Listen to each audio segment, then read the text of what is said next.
Baik, assalamualaikum warahmatullahi wabarakatuh. Selamat siang dan salam sejahtera untuk kita semuanya. Alhamdulillahirabbil alamin. Wassalatu wassalamu ala asyrafil anbiya'i wal mursalin sayyidina wa maulana Muhammadin wa ala alihi wa sahbihi rasulillahi ajmain, amma ba'd. Puji syukur kehadirat Allah Subhanahu wa taala, Tuhan yang Maha Esa. Pada siang hari ini kita masih diberikan kesempatan, kesehatan, sehingga kita bisa berkumpul bersama di ruangan Majelis Guru SMP Negeri 5 Tasik Putri Puyuh ini dalam keadaan sehat walafiat, dalam rangka aksi nyata budaya positif dari calon guru penggerak kita, yakni Ibu Isniwati SPD. Ini merupakan salah satu rangkaian yang harus dilalui atau dikerjakan oleh Ibu Isniwati selaku calon guru penggerak. Selanjutnya sholawat dan salam Allahumma sholli ala sayyidina Muhammad wa ala ali sayyidina Muhammad. Semoga tetap terlimpahkan junjungan kita Nabi besar Muhammad sallallahu alaihi wasallam. Bapak Ibu yang saya hormati, Bu Isniwati selaku narasumber yang saya hormati, pada kegiatan ini, kegiatan yang dilakukan oleh Ibu Isniwati ini, yang mana judulnya itu budaya positif yang harus dimiliki oleh setiap guru. Nah, apa itu budaya positif? Nanti kita sama-sama dengarkan pemaparan dari Ibu Isniwati. Mudah-mudahan pada kegiatan ini apa yang diinginkan oleh Ibu Isniwati khususnya dan saya selaku kepala sekolah, mudah-mudahan budaya positif ini bisa kita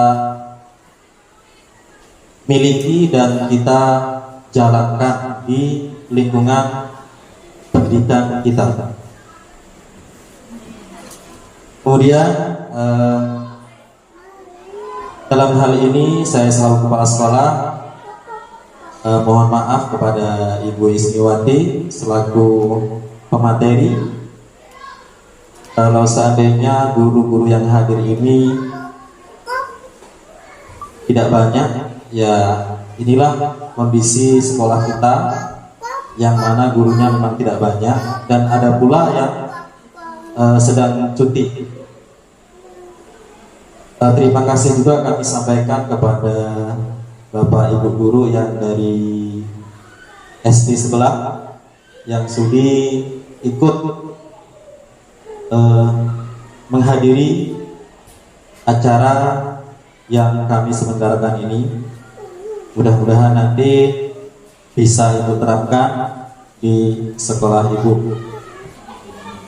Kemudian harapan saya selaku kepala sekolah, dengan adanya kegiatan ini mudah-mudahan menularkan semangat untuk mengikuti calon guru penggerak bagi yang belum. Dan ini merupakan calon guru penggerak yang pertama di sekolah kita ini. Yang mana tagline daripada guru penggerak itu adalah, kalau tidak salah itu, tergerak, bergerak, dan menggerakkan, ya Bu ya. Artinya tergerak itu dari diri pribadi masing-masing. Kemudian setelah tergerak ada niatan bergerak. Bergerak artinya ikut mendaftar sebagai calon guru penggerak. Kemudian setelah itu barulah bisa menggerakkan guru-guru yang lain.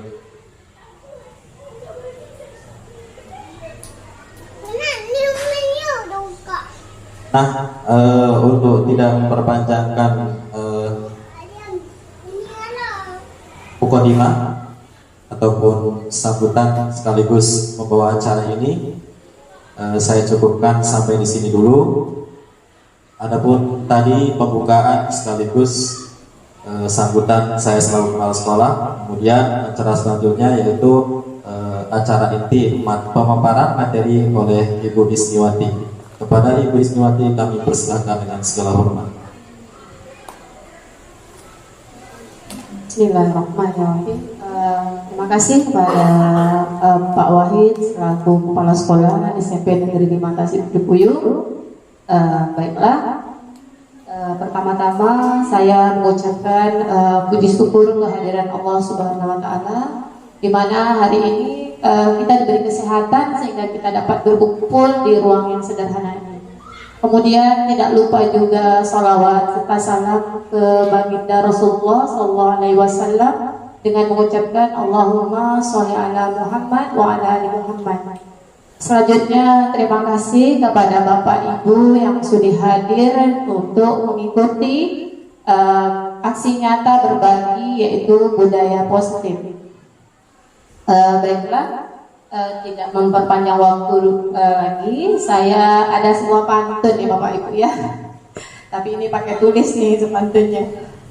Sungguh manis buah semangka, warnanya merah jika dibelah.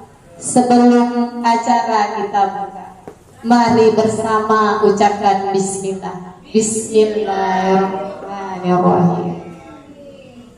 Baiklah, hari ini adalah berbagi aksi nyata budaya positif yang seperti disampaikan Pak Wahid tadi bahwa guru CGP ini, saya adalah guru CGP Angkatan 9 Kabupaten Kepulauan Meranti. Bagaimana kita bergerak dan menggerakkan. Tergerak itu dari diri kita sendiri ya. Bagaimana kita tergerak untuk menjadi sebuah agen perubahan. Kemudian bergerak artinya kita mampu nanti untuk menerapkan atau mengimplementasikannya. Dan yang ketiga, menggerakkan. Semoga setelah menjadi lulus CGP nanti bukan hanya bergerak tapi bisa jadi menggerakkan semua komponen warga sekolah untuk melakukan sebuah agen perubahan. Baiklah, yang saya hormati Bapak Kepala Sekolah, Bapak Samsul Wahid SPD, kemudian yang saya hormati Bapak Ibu Guru yang telah ikut serta dalam budaya positif ini. Semoga nanti setelah dipaparkan budaya positif ini kita menerima dulu lah. Menerima artinya kita terima dulu materinya. Mungkin kalau tidak sesuai dengan hati kita mungkin ya, suka tidak suka kita terima dulu, sambil kita pelan melakukan sebuah perubahan. Oke, Bapak Ibu, saya mungkin sekali berdiri atau duduk ya. Budaya positif. Apa itu budaya positif? Jadi konsep inti dan positif itu melakukan perubahan paradigma belajar. Yang kedua, bagaimana membangun motivasi perubahan perilaku, terutama di sini perilaku siswa. Tapi alangkah baiknya juga kita sebagai guru juga membangun sebuah motivasi, karena kita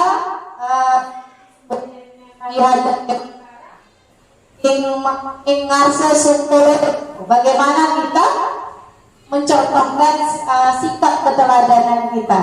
Kemudian posisi kontrol guru. Apa saja sih posisi kontrol guru yang selama ini yang sudah kita lakukan di sekolah? Kemudian disiplin positif. Nah, nanti apa sebenarnya disiplin positif? Kemudian nilai-nilai kebajikan secara universal, keyakinan kelas. Jadi sebelum nanti kita akan membuat keyakinan kelas sebagai wali kelas kan, atau sebagai guru, sebagai guru kelas. Selanjutnya ada segitiga restitusi, merupakan pendekatan di mana nanti pendekatan ini dapat memecahkan masalah, tapi bukan dari gurunya, tapi siswa itu sendiri. Dan yang terakhir, apa sih kebutuhan dasar yang perlu kita penuhi dari murid kita? Atau kita tanyakan kepada murid kita, apa sebenarnya kekurangan dari kebutuhan dasar yang tidak terpenuhi? Bisa jadi siswa kita lesu datang ke sekolah, bisa jadi dia belum makan. Berarti ada kebutuhan dasar yang tidak terpenuhi. Mungkin karena dia murung, bisa jadi dia tidak mendapatkan kasih sayang. Jadi itu akan kita lihat nanti bagaimana kebutuhan dasar yang harus dipenuhi setiap murid kita. Baiklah, kita masuk yang pertama adalah perubahan paradigma belajar. Jadi sekarang mungkin kita sudah menerapkan pembelajaran atau kurikulum merdeka. Bagaimana Bapak Ibu kita bisa memberikan merdeka belajar kepada murid kita? Salah satunya berpihak kepada murid, pembelajaran yang berpihak kepada murid. Apa itu perubahan paradigma belajar?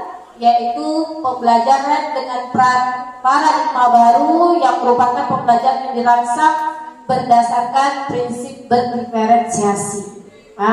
Ini salah satu kurikulum merdeka yang sudah memformulasikan bahwa pembelajaran sesuai dengan kebutuhan murid. Namanya berdiferensiasi. Ini untuk memenuhi salah satu kebutuhan murid dalam belajar. Kemudian karena di kurikulum merdeka ini yang kita kenal dengan profil pelajar Pancasila, di mana yang pertama beriman dan bertakwa kepada Tuhan Yang Maha Esa. Yang kedua nilai mandiri. Yang ketiga bernalar kritis, kreatif, bergotong royong dan berkebinekaan global. Jadi Bapak Ibu, profil pelajar Pancasila ini sudah mencakup semuanya. Jika ini dapat kita implementasikan dan dapat kita tumbuhkan, maka tercapailah yang namanya nilai-nilai kebajikan tadi. Jadi dari sini bisa nanti ada implementasi dari budaya positif. Oke, baiklah, yang selanjutnya teori kontrol, yaitu bagaimana disiplin positif dan nilai kebajikan universal. Jadi selama ini kita menjadi guru, kita miskonsepsi tentang teori kontrol. Di mana guru mengontrol murid, kemudian ilusi bahwa semua penguatan positif efektif dan bermanfaat, bahwa kritik membuat rasa bersalah mampu menguatkan karakter, dan ilusi bahwa orang dewasa berhak memaksa. Artinya apa? Selama ini kita merasa adalah orang dewasa yang berhak memaksa siswa. Siswa tidak atau datang terlambat dengan kata-kata mungkin yang agak kasar, seolah-olah kita memaksa siswa untuk hadir tepat waktu. Kemudian kita guru yang membuat rasa bersalah, kita membujuk siswa tapi dengan membuat siswa merasa bersalah. Kemudian guru mengontrol murid, mungkin itu entah dengan cara tadi salah satunya membujuk, entah itu dengan cara memaksa. Baik Bapak Ibu, kita lanjut.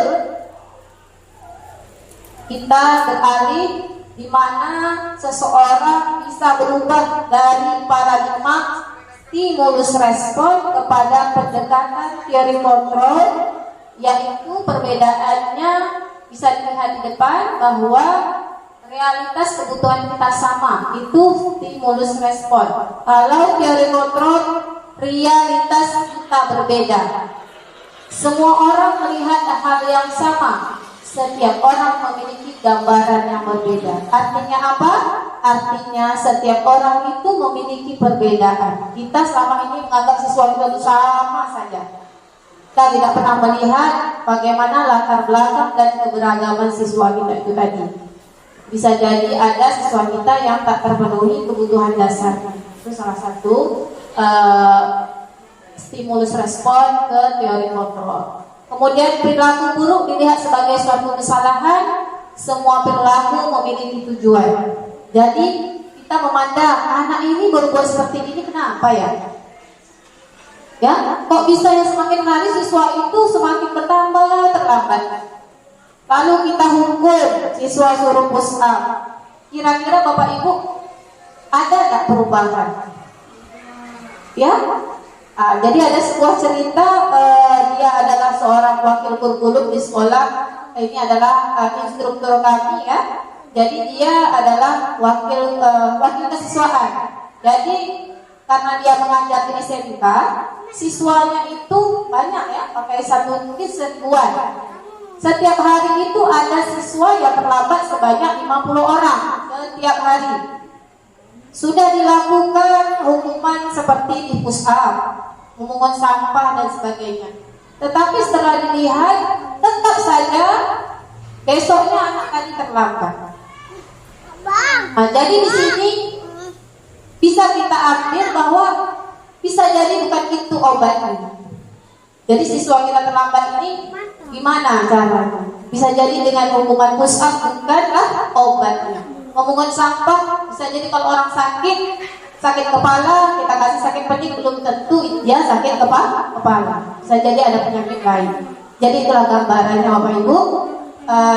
Ini ceritanya sekolah besar ya. Apalagi kita di sini mungkin tantangan kita lagi lebih besar lagi. Nah, itu teori kontrol. Kemudian saya bisa mengontrol orang lain itu. Tetapi di teori kontrol, Anda tidak bisa mengontrol orang lain. Nah, kita akan tahu lagi bagaimana perubahan dengan beralih dari stimulus respon ke teori kontrol. Yang berikutnya, pemaksaan ada pada saat rujukan yang gagal. Misalnya kita gagal nih membujuk anak. Nah, besok jangan datang terlambat lagi ya. Nanti ibu dimarah loh sama kepala sekolah.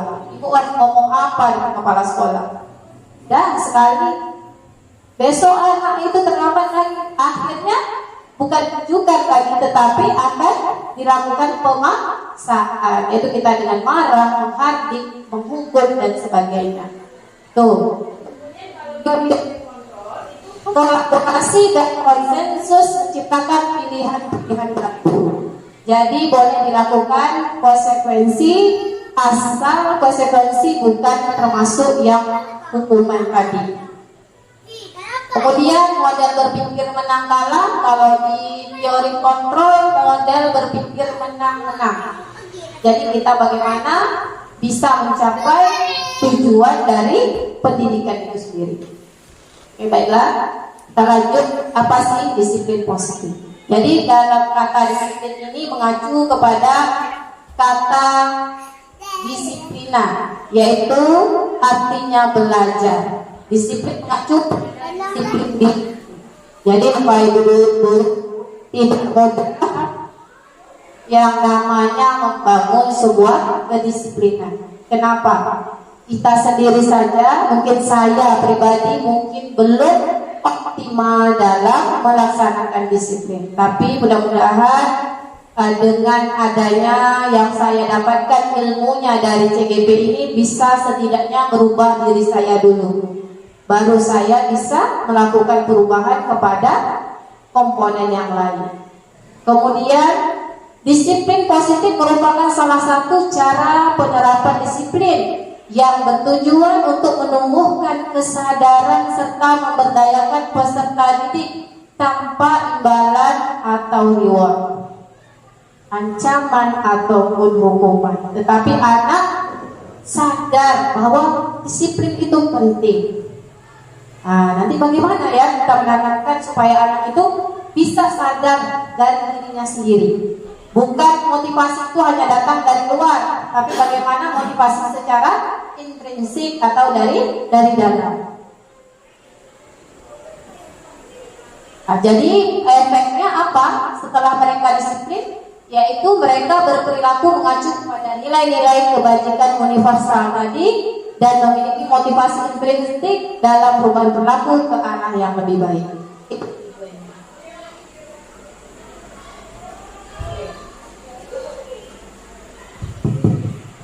keterangan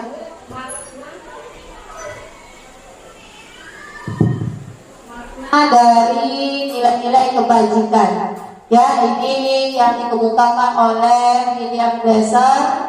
Kemudian ada dari Gosen, Diana Gosen, bagaimana menyatakan dari William bahwa setiap perbuatan memiliki suatu tujuan. Kemudian dari Gosen mengemukakan bahwa dengan mengaitkan nilai-nilai kebajikan yang diyakini seseorang, maka motivasi intrinsiknya akan terbangun. Jadi mereka motivasi intrinsik itu melalui nilai-nilai yang mereka percayai, yaitu nilai-nilai kebajikan tadi. Baiklah, kita motivasi perilaku manusia, yaitu untuk menghindari ketidaknyamanan atau hubungan.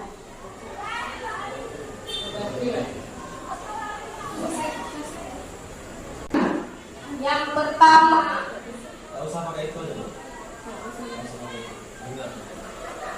yang pertama itu untuk menghindari ketidaknyamanan atau hukuman. Jadi siswa kita jangan-jangan selama ini motivasinya untuk datang tidak terlambat, mengikuti pembelajaran, itu karena dia ingin menghindari ketidaknyamanan, takut dimarah. Nanti kalau saya tak mengikuti pembelajaran dengan baik, pasti nih ibu saya marah, nih guru saya marah. Jadi sehingga dia ikut aja lah daripada saya kena marah. Itu namanya menghindari ketidaknyamanan atau hukuman atau takut sakit.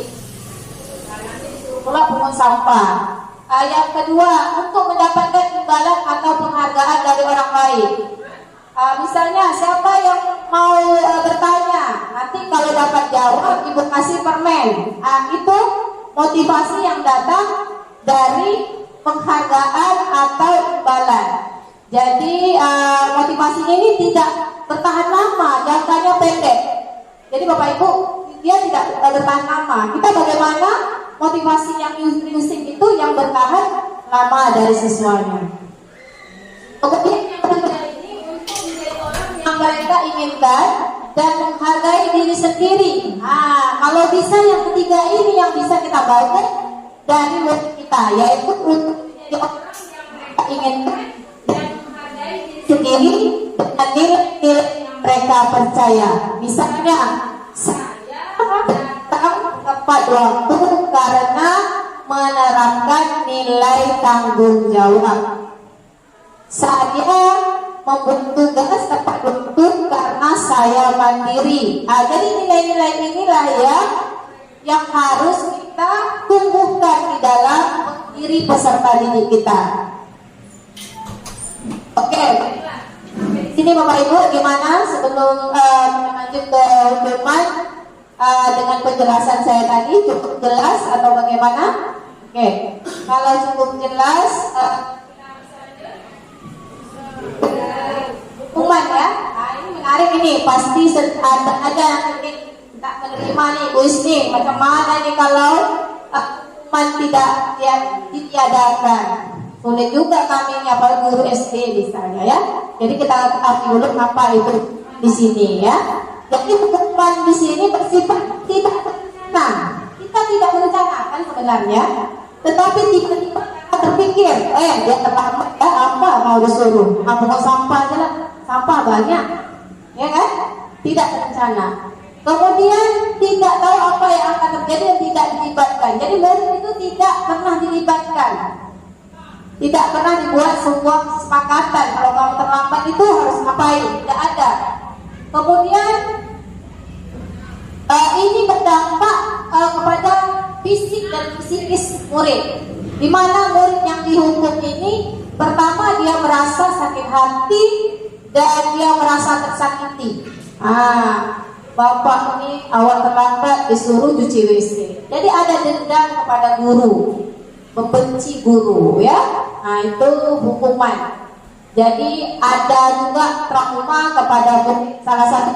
Kalau zaman dulu ketahuan anak merokok, maka rokok tadi disuruh dihisap banyak-banyak letak di mulut siswa. Saya pernah tuh Bapak Ibu ya melihat teman saya yang ketahuan merokok, laki-laki, disuruh bapakku masukkan rokoknya sebanyak-banyak dalam mulut, diletak di lapangan, semua siswa melihat. Nah, tentu dampak ini akan menimbulkan yang namanya sakit hati, dendam, dan trauma karena dia merasa dipermalukan.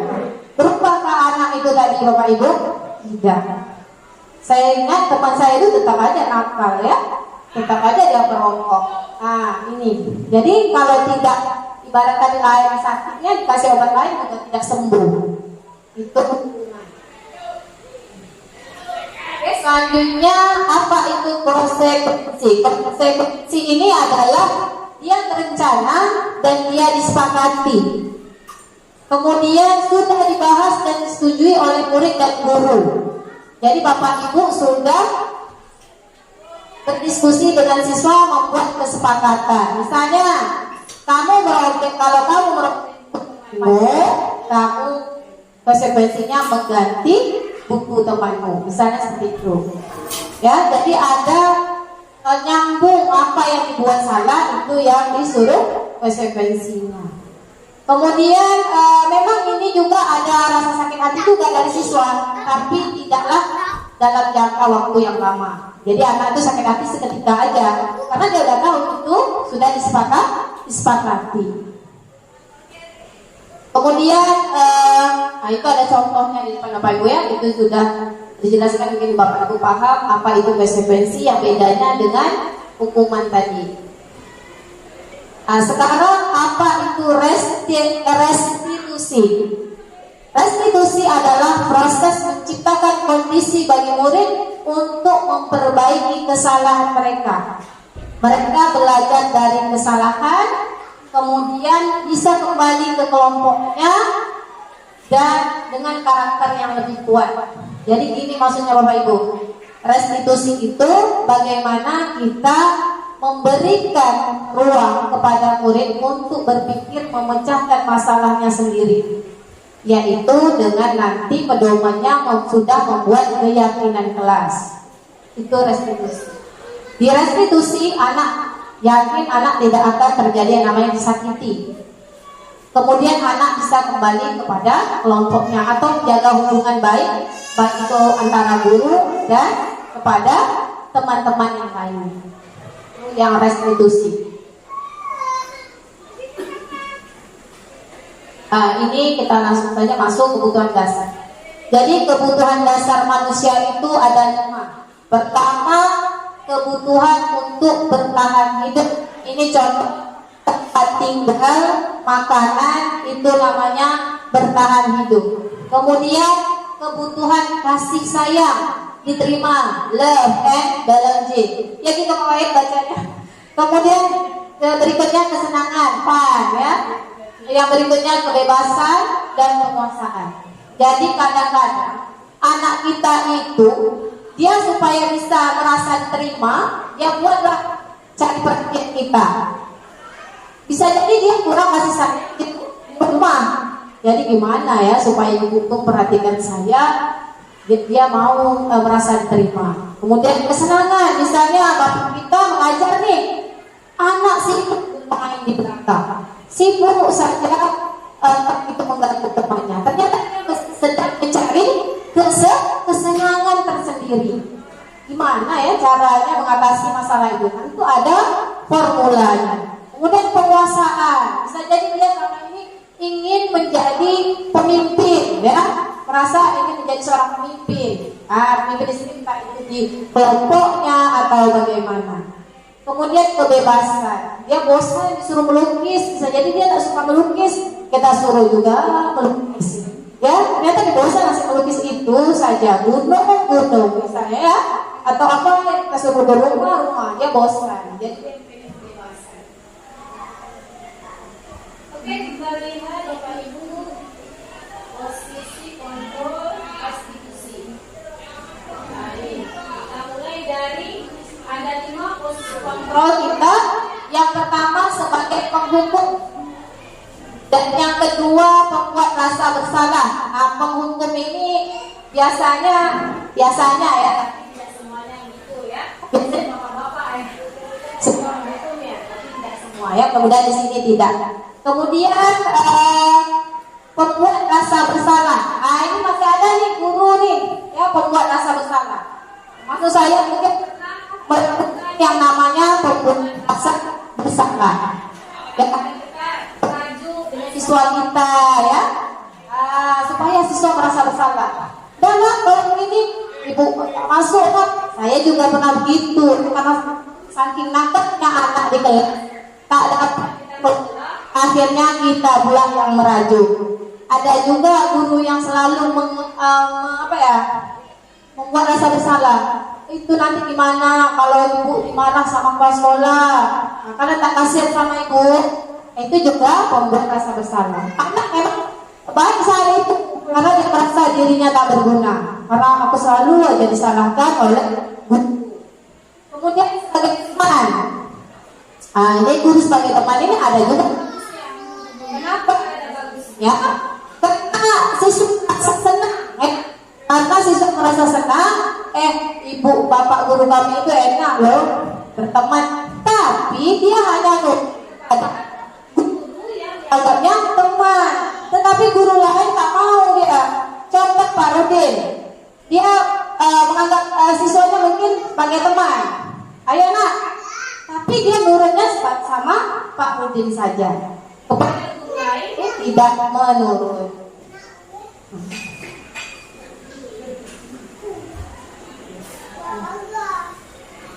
Selanjutnya itu tadi sebagai teman.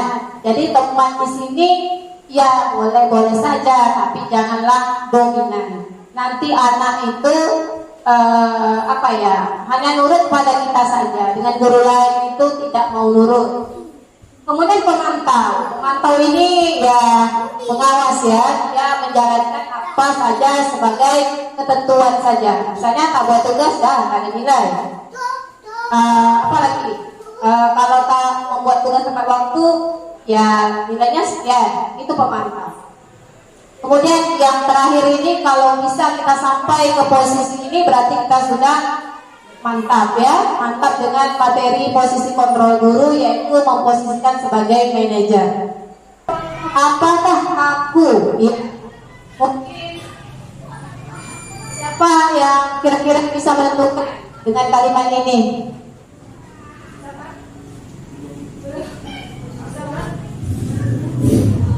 Posisi kontrol yang mana? Saya kecewa sekali dengan kakak. Pemberi rasa bersalah kah? Teman kah? Sebagai manajer kah? Sebagai pemantau kah?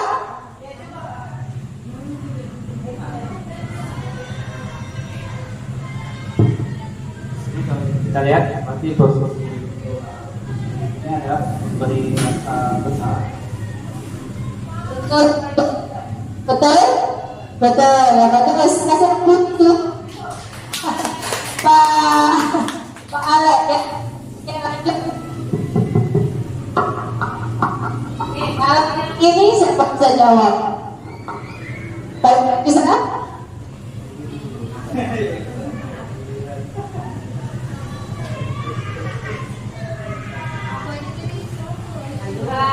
Penghukum, pembuat rasa bersalah, teman, manajer, pemantau. Pemantau? Yang lain? Yang lain?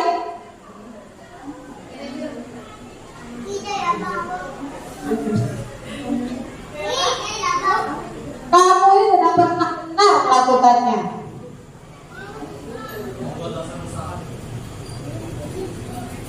Apa? Membuat rasa bersalah. Apa? Menghukum. Seolah-olah kita menghardik siswa, tidak pernah benar melakukannya. Jadi kita tidak pernah merasa itu benar ya, mau salah. Walaupun dia mungkin bisa jadi dia bisa lebih baik lagi, tapi karena ada kata-kata itu membuat dia udahlah, usah lagi. Di bapak tuh nyalahkan saya terus gitu ya, dari buku. Ini pasti bisa ini. Apa rencanamu untuk menyelesaikan masalah ini? Ya, apa? Manajer, betul? Oke, betul, bagus ya. Ya, udah paham ya, manajer ya. Ini mungkin Sebagai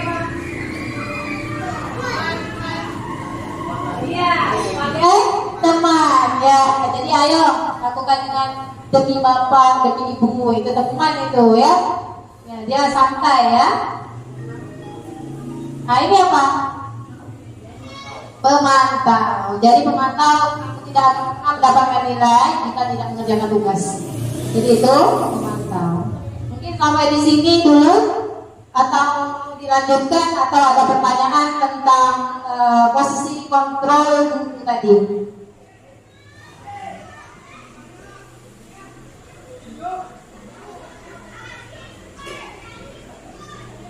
Ada pertanyaan tentang ya Pak?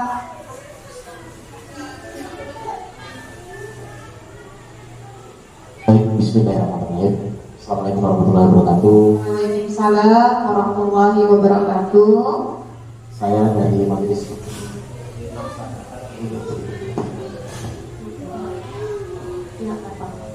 terkait tentang hukuman anak. Nah, Ya. jadi maksudnya terkait tentang hukuman anak seperti apa dan bagaimana. Kemarin tadi sudah Ibu utarakan seperti misalkan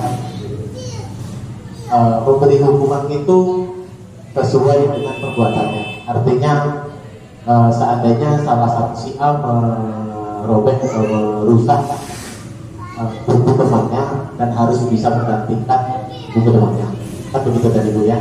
Nah itu kalau seandainya antara siswa ke siswa. Kemudian di sini sebaliknya, siswa itu merusak peralatan sekolah seperti misalkan memecahkan kaca jendela atau dan lain sebagainya. Nah di situ tuh apakah bisa juga misalkan memecahkan kaca jendela, di situ memecahkan kaca jendela dan sudah kita lakukan kemarin dan sudah kita tanggapi. Ini memang terjadi Bu, bukan istilahnya sekedar bertanya atau bagaimana, cuma tukar pendapat. Seandainya kalau misalkan kita harus menyuruh siswa tersebut mengganti barang ataupun memperbaikinya, rasanya tidak mungkin. Kalau menggantikan barang mungkin agak keberatan. Nah, di situ kami selaku guru SD rasanya agak keberatan kalau misalkan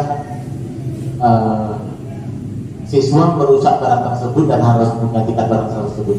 Dan kemudian saya minta solusinya itu harusnya bagaimana. Sekian, terima kasih. Oke, terima kasih pada Pak Iwan yang sudah bertanya masalah konsekuensi tadi. Jadi Pak, konsekuensi ini sebelum kita buat kita harus ada kesepakatan Pak.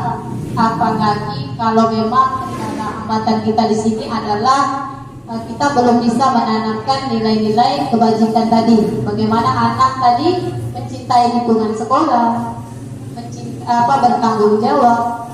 Jadi kalau kita belum sampai ke tahap itu, misalnya kita pengen konsekuensi dulu, silakan bisa kesepakatan. Tetapi kesepakatan di sini Pak bukan hanya dengan siswa, karena tadi Bapak sudah melibatkan sekolah ya Pak ya. Itu kan sarana dan prasarana sekolah itu kan tanggung jawab kita bersama. Jadi kita bisa nanti sebelum masuk ajaran baru itu siswa baru Pak, Bapak nanti bisa manfaatkan itu pertemuan dengan orang tua. Jadi Bapak mungkin sebagai nanti ada sebagai kepala sekolah atau penanggung jawab sarana prasarana membuat kesepakatan dengan orang tua murid juga. Mau tidak kalau seandainya ada anak yang merusak kursi menggantinya, ya kan? Karena kalau setiap anak merusak kursi terus Pak, dana dari mana kita mau mengganti? Itu kan Pak ya. Kemudian yang susahnya siapa Pak? Siswa itu sendiri. Duduk di mana nanti dia Pak? Iya, kalau kita sekolah mungkin seperti sekarang sekolah kami contoh ya Pak, nggak bisa begitu cepat Pak, menunggu bulan dulu karena keterbatasan tadi. Jadi penting membangun komunikasi dengan orang tua siswa Pak.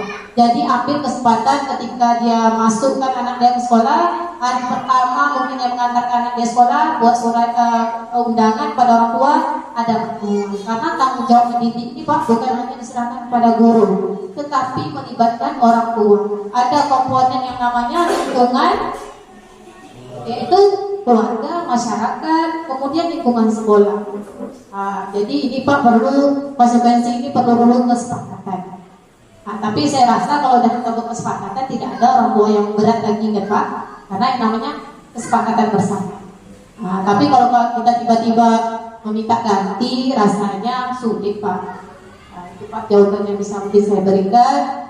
Mungkin kita nanti ada komite Pak, kita bisa juga kalau tak bisa langsung kita ke masyarakat, kita bisa manfaatkan komite sekolah untuk melakukan rapat kepada orang tua. Itu Pak ya. Ada lagi masalah mungkin nanti punya miskonsepsi terhadap penghukum yang teman, pemantau, manajer, boleh ditanyakan Bapak Ibu sebelum kita lanjut kepada keyakinan kelas. Silakan Bu Dinianti.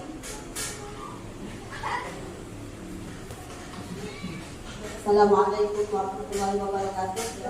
Jadi orang mandiri, tahu dia itu. Terus setelah itu apa yang tampak dan apa yang tidak tampak? Tampaknya sepertinya anak jujur, tapi kenyataannya anak masih banyak mencontek temannya, sehingga jadilah sebuah kalimat keyakinan kelas. Jujur dalam apa tadi Bapak Ibu? Jujur saat ulangan, karena saya meyakini nilai kejujuran, tanggung jawab dan mandiri. Mungkin begitu. Bisa lagi. Apa lagi yang dibutuhkan di dalam kelas? Seperti Pak Iwan guru kelas Pak? Bukan ya Bapak. Ini mungkin ya. Jadi anak SD ini perlu nih Bu Ririn. Karena anak SD ini nak kita marah dia anak-anak, ya kan? Kadang kita marah sejak bentar lagi buat lagi. Anak SD kan? Anak-anak usahakan SD, SMP saja begitu. Banyak lagi, misalnya buang sampah pada tempatnya, itu sudah kalimat positif? Udah positif, nggak usah dirubah lagi kalau udah positif. Apa? Tak usah banyak-banyak keyakinan kelas. Yang paling penting yang dibutuhkan di kelas tadi, sesuai keadaan kelas dan kondisi anak tadi. Kira-kira apa yang bisa yang memang kita butuhkan di kelas supaya setiap hari anak ini kalau ngambil buku, saya lihat kalau di SD itu ada pojok baca ya, ambil buku selalu berserak. Penting nggak kita buat keyakinan kelas? Penting nggak Pak Iwan? Misalnya pakai meletakkan kembali barang yang sudah diambil, karena saya meyakini nilai tanggung jawab. Misalnya anak suka berkata kurang sopan, misalnya ada guru, guru, udahlah, apa kita tak nampak, dengar kan? Kalau di depan guru pun kadang anak-anak kita di sini mohon maaf bahasanya agak itu ya. Jadi bagaimana? Kita buat keyakinan kelas. Misalnya tadi peraturan kelas tidak boleh berkata yang tidak sopan. Kita ubah ke kalimat positif. Berkata dengan sopan dan santun. Nilai apa tadi Bu? Keyakinannya? Nilai saling menghargai. Karena saya meyakini nilai saling menghargai. Suruh anakku tempel dinding itu misalnya, tempel dibuat itu poster dari kanva. Mungkin Bapak Ibu udah canggih ya, buat pakai kanva. Kalau belum canggih nggak masalah Bapak Ibu, pakai kertas warna boleh. Dan juga canggih, pakai karton tulis. Anak itu dia punya banyak keterampilan, bisa kita suruh. Yang penting udah buat. Jadi nilai-nilai keyakinan itu sudah ada di dalam kelas. Itu seperti yang di kelas 8 kemarin kami berdiskusi membuat keyakinan kelas. Benarnya nanti kedepannya Pak Wali mungkin wali kelas ya Pak ya. Untuk kedepannya mungkin di ajaran baru nanti bolehlah dibuat keyakinan kelas. Jadi senang nanti kita melakukan namanya kita ada masalah merestitusi siswa nanti. Ini kita masuk pendekatan restitusi, yaitu proses dialog yang dijalankan oleh guru atau orang tua agar dapat menghasilkan murid yang mandiri dan bertanggung jawab.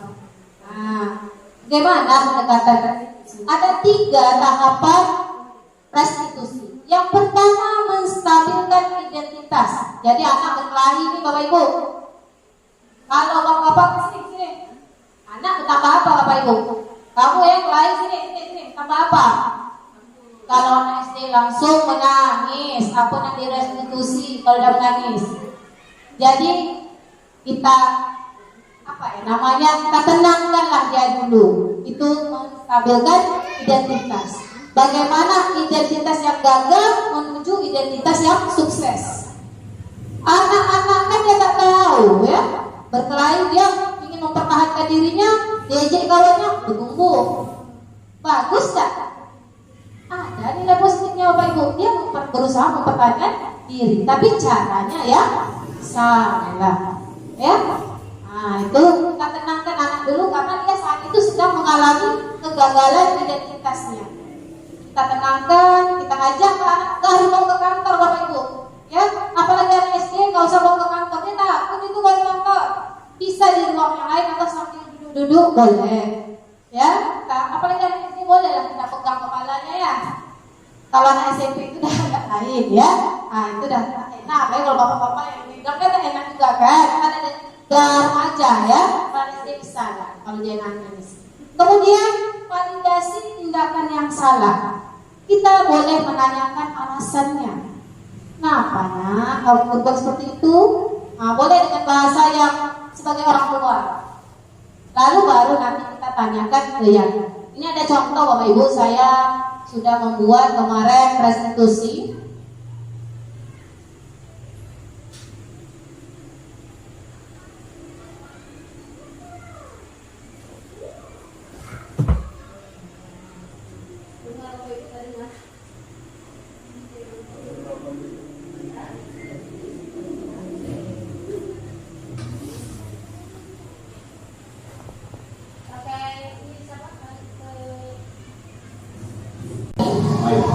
Kamu tahu kenapa kamu kembali ke sini?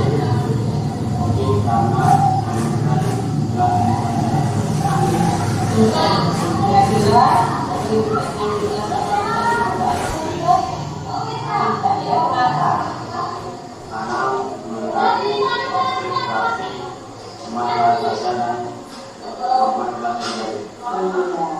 Jadi biasanya semua orang itu pernah melakukan kesalahan, termasuk juga ibu.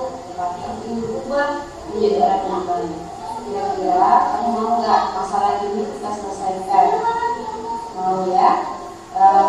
Kamu lakukan itu pasti punya alasan. Iya kan biasa? Ya. Kira-kira apa alasannya?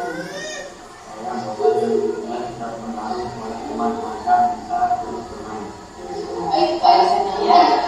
Masih ingat dengan kelas kita? Apakah keadaan kami itu sudah sesuai dengan keyakinan kelas kita? Kedua, keyakinan kelas yang mana?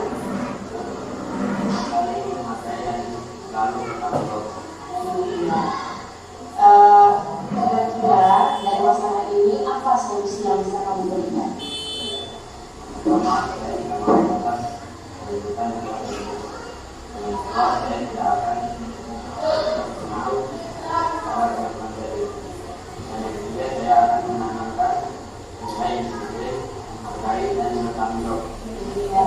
Terima kasih dasar atas solusi yang kamu berikan. Semoga kamu bisa terus berubah kamu sesuai dengan keyakinan kita ya. Ibu apresiasi dengan solusi yang kamu berikan. Karena sekarang sudah beristirahat, kamu berikan ya.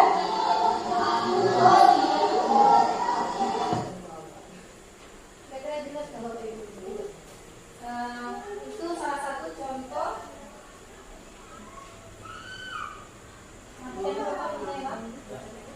Bapak Ibu, dari video saya tadi kan menstabil identitas. Kita menguatkan dulu, menenangkan anak dulu. Biasa kamu tahu kenapa alasan kamu ibu panggil. Tahu Bu, dia tahu kadang anak tuh tahu dia salah kadang-kadang. Nah, kita tidak melihat, tidak menanyakan salahnya itu, kita menyalahkan dia tidak. Tapi bagaimana dia mau memperbaiki masalah tadi. Nah itu menstabil kami, mau nggak? Kita buat penawaran, mau nggak masalah tadi kita selesaikan? Karena semua orang itu pernah buat salah, nah ibu juga pernah buat salah, tapi kita mau memperbaikinya, ibu mau memperbaikinya. Boleh dengan kata-kata itu, ibu, bapak-bapak, ibu-ibu ya. Jadi kita juga manusia, tidak sempurna misalnya. Itu namanya menstabilkan identitas. Yang kedua, validasi tindakan yang salah. Kamu tahu kenapa alasan kamu kamu berbuat seperti itu? Tahu Bu, saya bosan. Saya ingin terus bermain, kata dia, kan?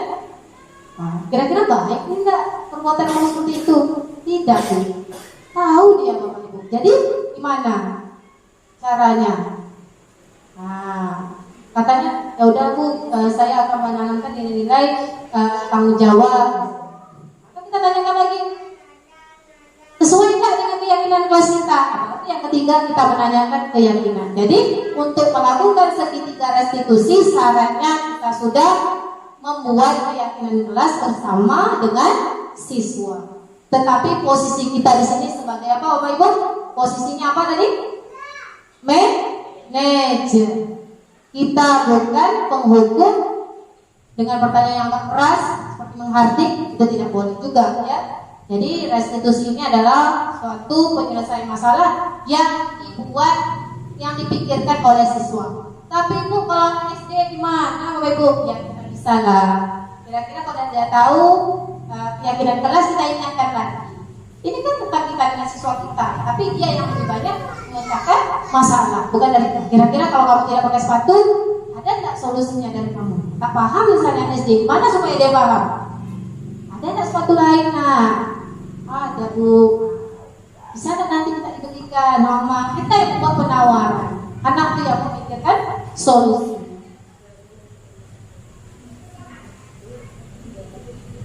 Nah ini segitiga restitusi, pendekatan segitiga restitusi supaya siswa kita menjadi anak yang mandiri dan bertanggung jawab dengan dialog-dialog.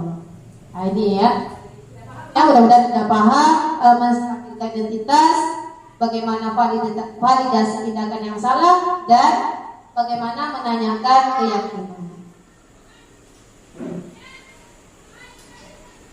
Oke, mungkin sampai di situ dulu Ibu, tapi kita boleh dulu sharing dulu ya. Mungkin dalam mengatasi masalah siswa, mungkin selama ini ada masalah, terutama mungkin beririn. Apakah Ibu ada mungkin permasalahan sama ini menghadapi siswa bermasalah? Karena kami tidak tahu nih kalau anak SD ini seperti apa ya. Anak SMP itu tadi seperti Bu Irianti tadi, kami mudah melakukan restitusi karena anak SMP ini kan udah remaja, udah bisa dia.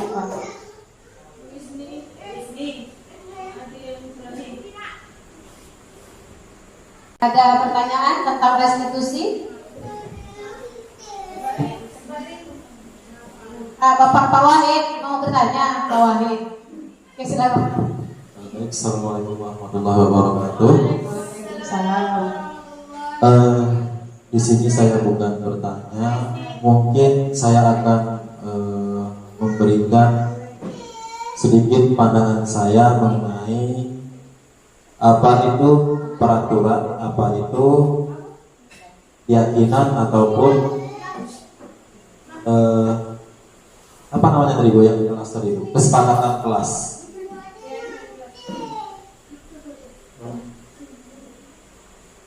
Nah, kalau menurut saya, baik itu peraturan maupun kesepakatan kelas, sebenarnya ada kesamaan.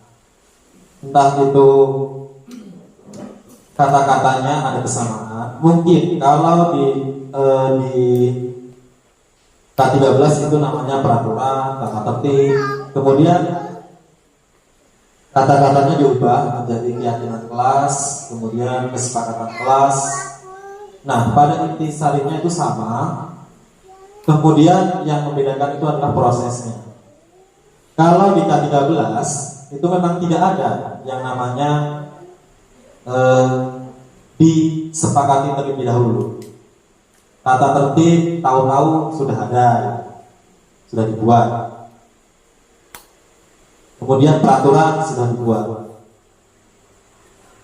Nah, di sini yang membedakan kita sebagai guru dengan siswa di kurikulum Merdeka ini kan ada namanya kesepakatan kelas, keyakinan kelas, tapi di guru tidak ada yang namanya kesepakatan ataupun keyakinan.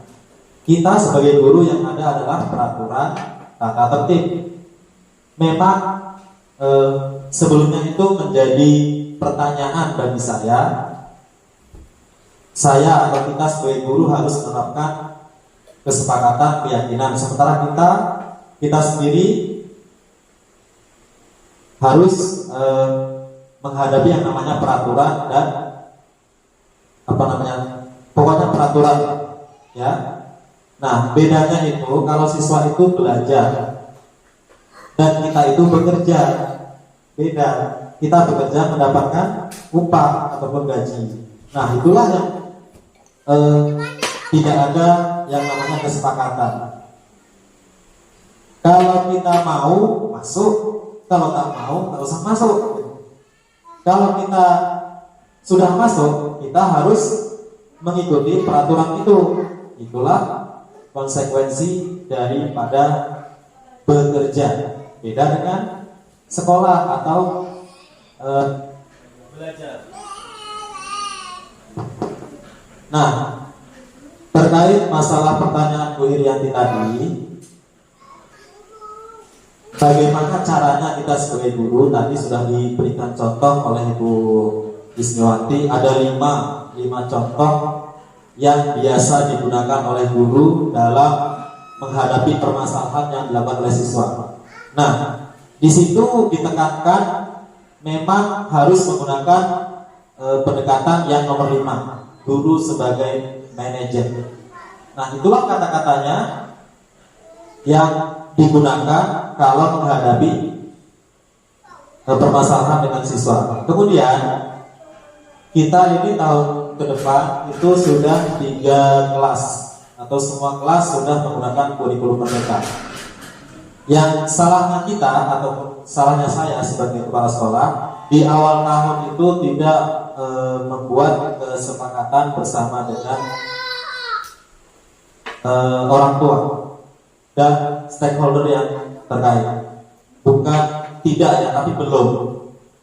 Insya Allah tahun ajaran baru kita akan terapkan itu. Kita membuat kesepakatan dengan stakeholder yang ada, baik itu komite, orang tua siswa, dan juga perwakilan dari siswa, dan juga guru-guru. Nah, perwakilan siswa itu bisa kita ambil 3 orang per kelas. Kemudian orang tua siswa itu semuanya, dan guru juga semuanya.